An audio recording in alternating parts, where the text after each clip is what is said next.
Okay, this is a humidifier.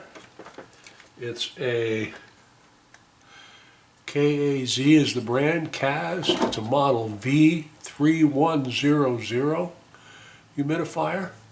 It came to me through Buy Nothing. The person who replaced it felt that the output had gone down. She noticed that this winter she was using it and it would go through a bucket of water, at least one of these of water every night, and then later on in the spring it was going through a lot less, so the water output had significantly reduced. And we'll talk a little bit about that in a minute here, but I just want to plug it in and we want to listen to it and see what kind of noise it makes. So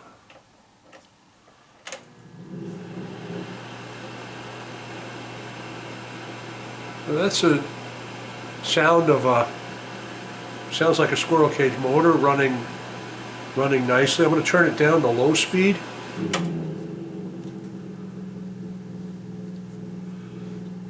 And there's a little bit of a growling going on there, and I want to see if we can do something about that here. So.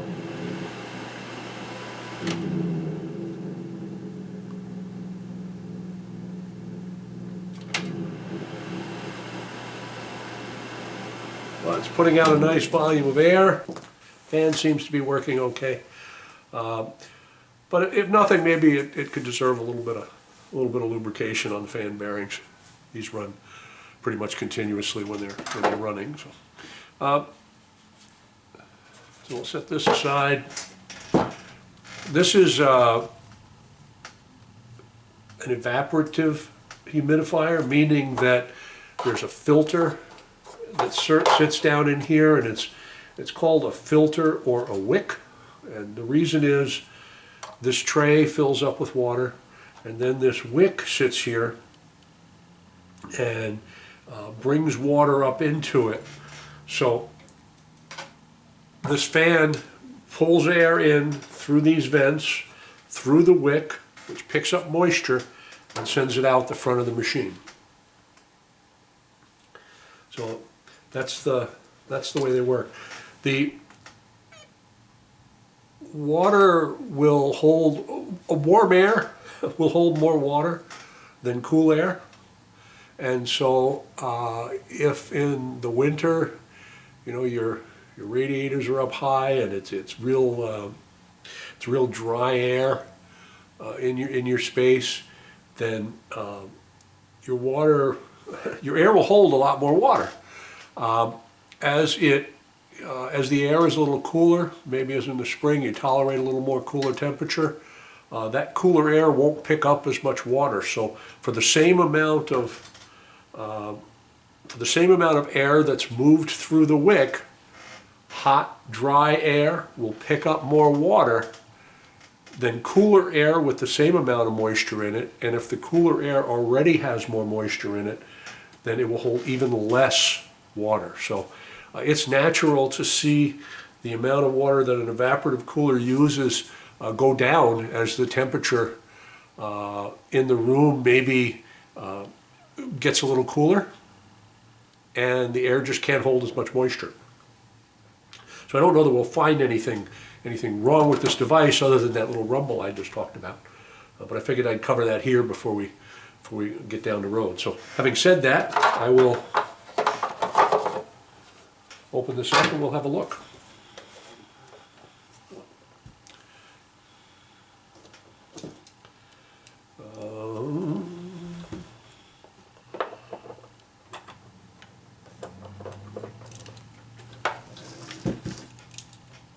This has a strain relief here. It's going to require a little bit of extra convincing to come out.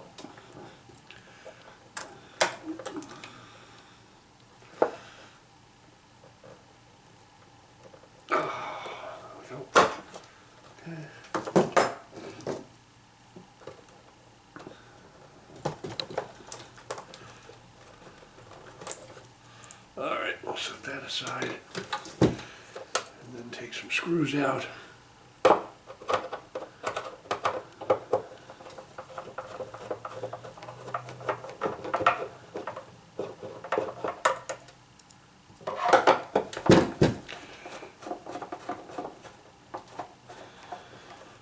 We don't have a wick, so we're really not going to be able to test the air output of this.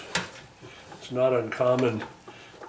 You run these for a season, and the wick's had a good several months worth of room air pulled through it, and it's wet and picks up all the dust in the air, and they get to looking kind of ugly. So they're an item that should be replaced regularly anyway, but it's really common when people choose to pass these machines on for them to decide to discard the wick.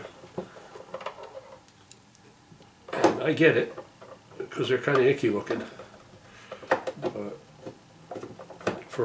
just for troubleshooting purposes, it's helpful if we have a wick, even if it's a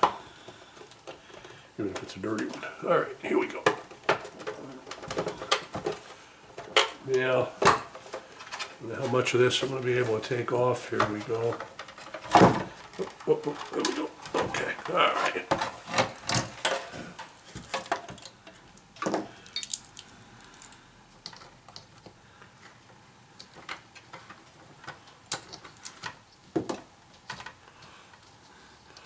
You notice that came right nice, loose for me, nice and easy. It's reverse threaded.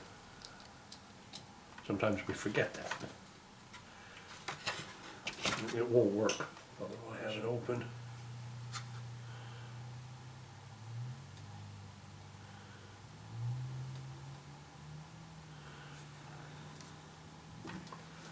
One drop of oil.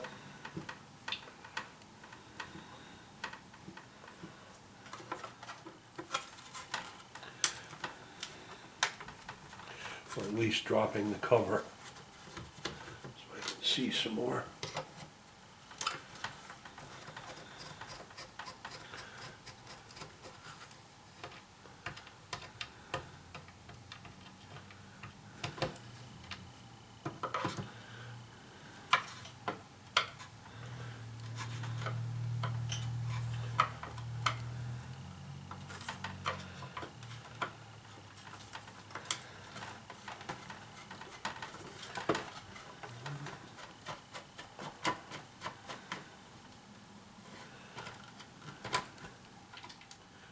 And we can't get to the back of the motor without opening it up.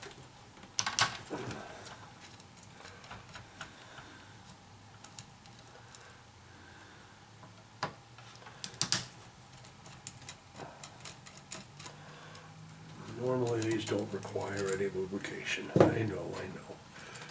Before you flame me out. They're self-lubricated. Of course they are.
Appears that maybe in shipping, or I don't think I broke it. I didn't hear anything crack, and I've been pretty careful here, but it appears as if something has come loose here. Broken off, perhaps a stud. And that stud may have been what was causing the rattling. Let's turn it off for a moment. We'll keep digging and find out.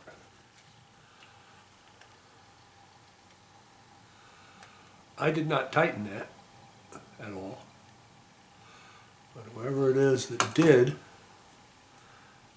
when they assembled it, tightened it to the point of cracking it, and fractured and or broke it off. Yeah, somebody cranked down on that real hard and broke it off.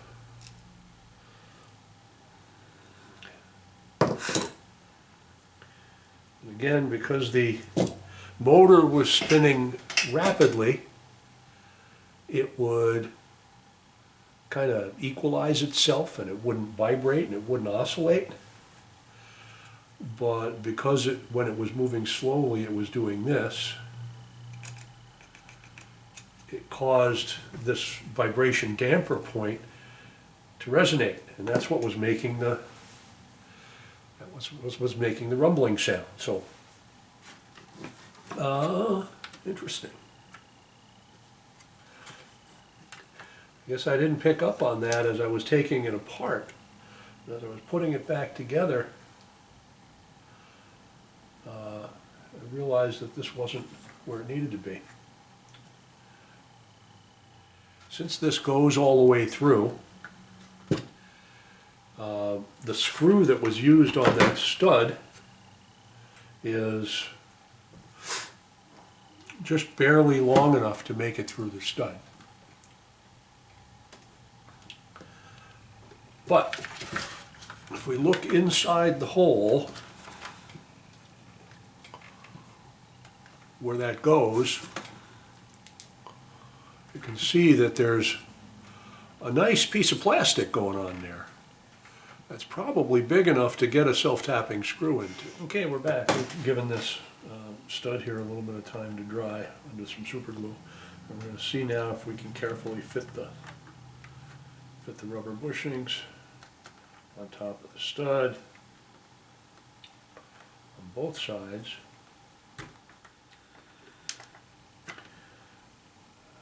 Not over tightened, just enough so that it doesn't come out. And now this is going to be the hard one. We don't want to break the stud loose. We want to go through the stud. Notice the screw is longer here. Wait a minute. So this is the original screw, and this is the one that I'm providing. So it's not a ton longer. It just needs to get past that spacer and into the stud and on the inside enough to catch, and that's it. So we're going to be very gentle with this, and so far the spacer is not spinning because the screw is going down, and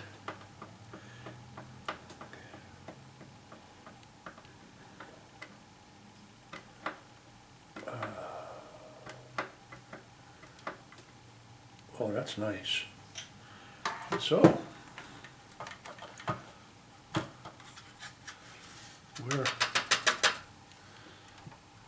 that's serviceable. I know I wouldn't bang it around, but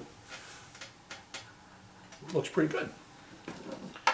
We'll put this back on. There are three, 1, 2, 3, and see how it sounds.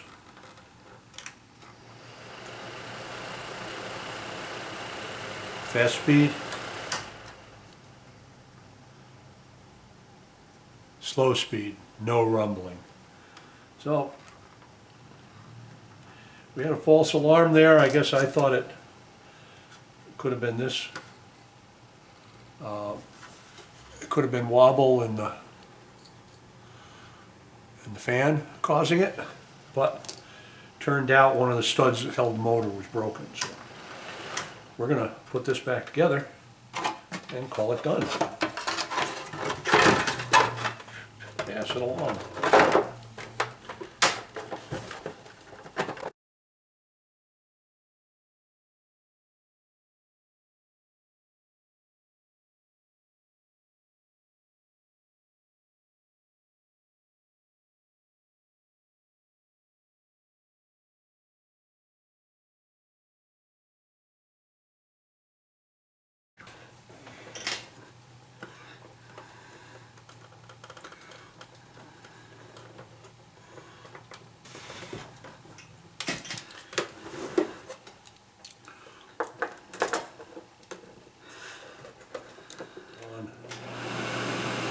full blown.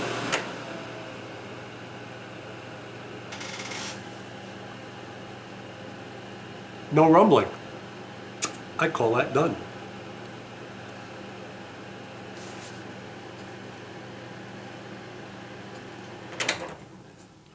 So we'll pass this on to someone else and buy nothing most likely. If possible, it'll sit until the fall when people are thinking about the heating season and putting moisture back into the air in Minnesota. And I guess that's fine. Until then, we'll see you next time.